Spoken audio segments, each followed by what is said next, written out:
We all love the fresh start of a new year. That's when we make our big plans, we set goals, and we feel like this time we'll do it so much better.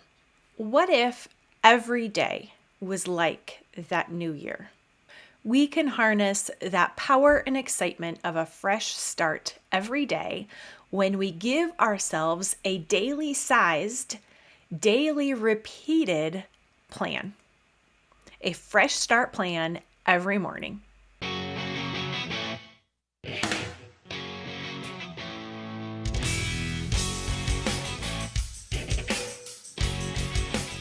Hi, I'm Mystie Winckler, author of Simplified Organization and How to Use a Planner Without Wasting Time. And that's what we're talking about today. We've already covered how to use a simple, cheap, small index card to keep track of your cleaning routines, to use as a weekly planner.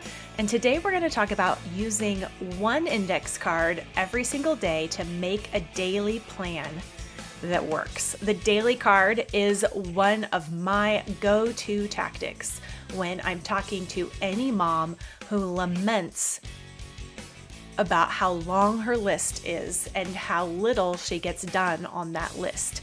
The answer is not an app or some magic template or any kind of system.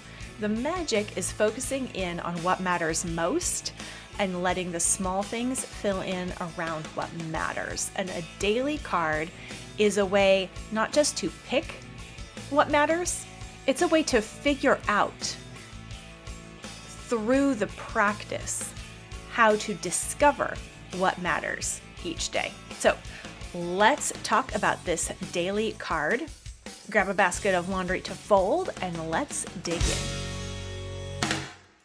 It is so easy to spend so much time on Etsy browsing templates and then maybe printing them out and filling them out, or to spend time browsing the App Store and downloading apps and populating the apps with our tasks and our routines and our grand plans for getting everything done.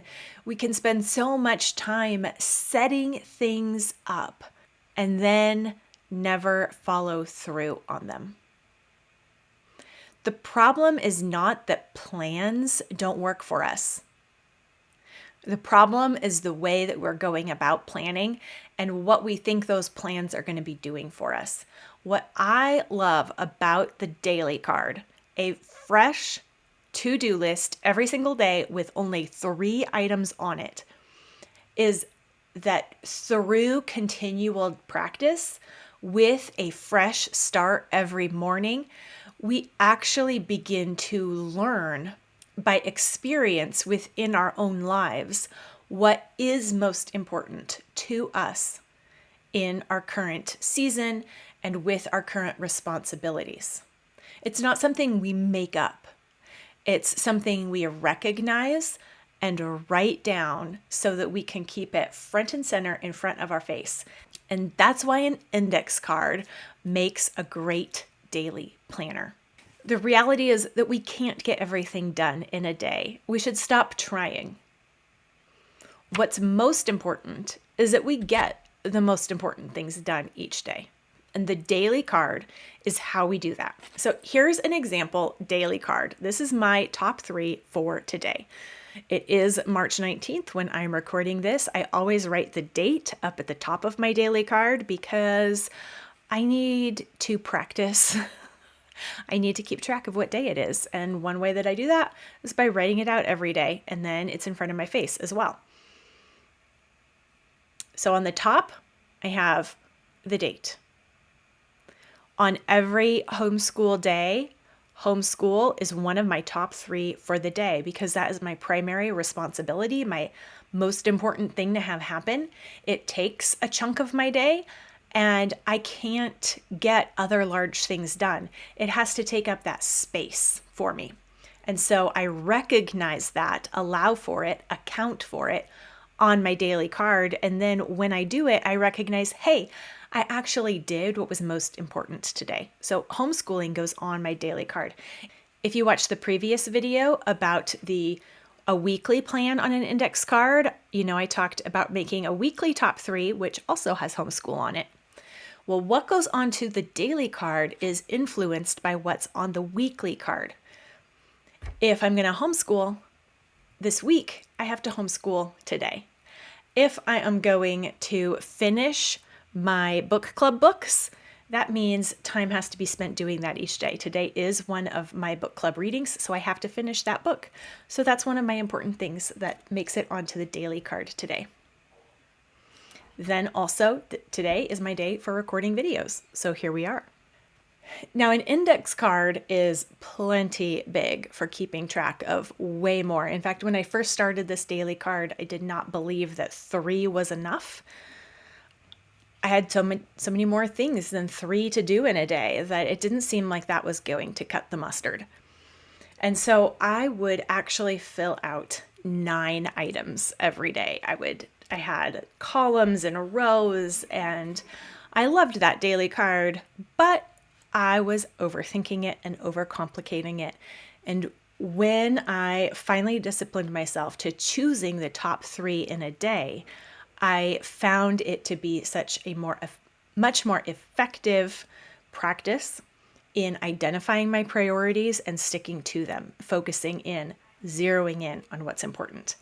So that space here, if you are keeping only 3, can be used for copying a proverb of the day or yesterday, or a quote or something, some kind of truth that you want to keep in front of your face can go on there. And if there are other things that you have to keep track of in the day, maybe a running list of lesser priority items that you do need to have in front of you, there's the back of the card that you can always use too. So the daily card is flexible, but what I love the most about the daily card is that you get to have a fresh start every single day. And also the small size helps remind us of our limits.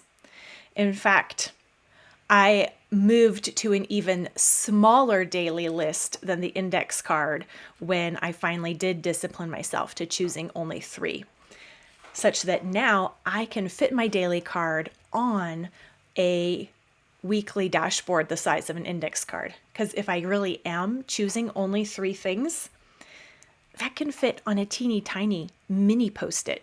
This is like 1 inch by 2 inches. Maybe this is so much smaller than even your typical 3x3 Post-it note. It's easy to fit my 3 items on the Post-it. And then that can fit right here. And every day I can change out the Post-it right on my daily card. So I get a little fresh start corner on my weekly dashboard. I get to keep the weekly dashboard in front of my face. I can check off the routines that I'm keeping track of for the whole week and still change out my daily, it's not straight, change out my daily top 3 with a fresh new Post-it note every single day. If you've been bemoaning how your to-do list is growing faster than you're tackling it, then I highly recommend trying a daily card. I have a daily card challenge. That printable is down below. It will help you make 20 daily cards in a row and use that practice to figure out how to make it work for you and your life.